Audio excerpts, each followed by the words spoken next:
दक्ष news सदैव तुमच्या सोबत।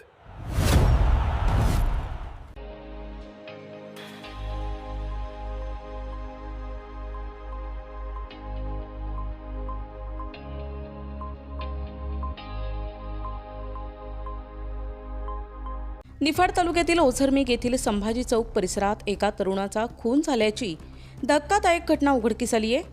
कमत फोटो स्टुडिओ समोर असलेल्या एका घरात तरुणाचा मृतदेह आढळून आलाय।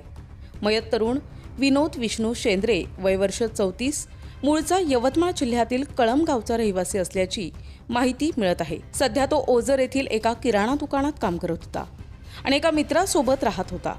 मिळालेल्या माहितीनुसार मृतदेहाच्या मानेवर गळा आवळल्याच्या खुणा आढळून आल्या, त्यामुळे हा खूनच असल्याचा प्राथमिक अंदाज व्यक्त केला जातोय। घटनेची माहिती मिळताच ओझर पोलीस ठाण्याचे पोलीस अधिकारी महेश कुलकर्णी यांच्यासह पोलीस पथकाने तात्काळ घटनास्थळी धाव घेतली। पंचनामा करून मृतदेह शवविच्छेदनासाठी पाठविण्यात आला असून या प्रकरणी ओझर पोलीस ठाण्यात गुन्हा दाखल करण्यात आलाय।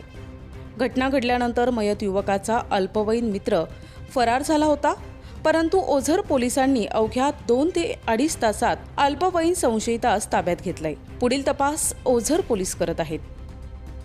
संतोष विधाते, दक्ष न्यूज, दिंडोरी।